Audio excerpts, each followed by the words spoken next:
গুলি চালায়। ক্যাপ্টেন বলছেন শুনতে পেলাম, আজ আর রেহাই দেওয়া নেই, ভীমরুলের চাক ভেঙে তবে ছাড়।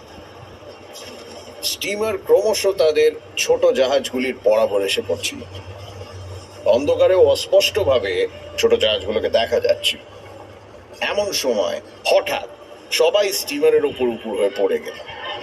তার সঙ্গে ভয়ঙ্কর আওয়াজ। প্রকাণ্ড স্টিমারটা যেন মর্মান্তিক ভাবে আহত হয়ে কেঁপে উঠল।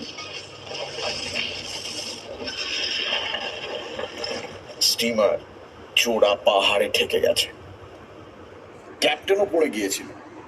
উঠে পড়ে উন্মত্তের মতো তিনি ছুটে গিয়ে তাড়াতাড়ি ইঞ্জিন থামিয়ে দিলেন, কিন্তু তখন আর উপায় নেই। তলায় প্রকাণ্ড চিড় হয়ে জাহাজে তখন রাশি রাশি জল ঢুকছে। জলদস্যুরা যে এই উদ্দেশ্যেই আমাদের প্রলোভন দেখিয়ে পথে টেনে এনেছে তা কে জানত। স্টিমার ঠেকে যাওয়ার সঙ্গে সঙ্গে যে ভয়ঙ্কর ব্যাপার শুরু হলো তার আর বর্ণনা হয় না। জলদস্যুদের কয়েকটি মাত্র ছোট জাহাজ স্টিমারকে প্রলোভন দেখিয়ে ডুবো পাহাড়ে ঠেকবার জন্য সামনে ছিল। তাদের বেশিরভাগ জাহাজই ছিল পেছন। তারা ইতিমধ্যেই কোত্থেকে এসে ঝেঁকে ধরল। অন্ধকারে চারিদিকে শুধু ভীত যাত্রীদের আর্তনাদ। জলদস্যুরা নৃশংসভাবে তাদের হত্যা করতে শুরু করে দিল। এই জলদস্যুদের হাতে মরার চেয়ে জলে ডুবে মরা ভালো বলে জলে ঝাঁপ দিতে যাচ্ছি, এমন সময় পেছন থেকে মাথায় একটা প্রচন্ড আঘাত খেয়ে অজ্ঞান হয়ে গেল। যখন জ্ঞান হলো তখন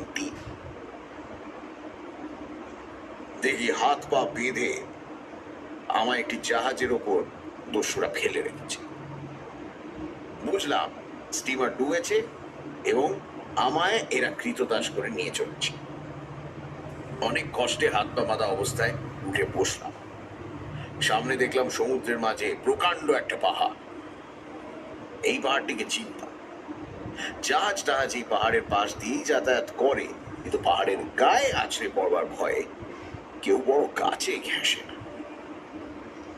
এখন দেখে আশ্চর্য হলাম যে জলদস্যুদের নৌকোগুলি পাহাড়ের দিকেই এগিয়ে চলেছে। সমুদ্র থেকে পাহাড়টি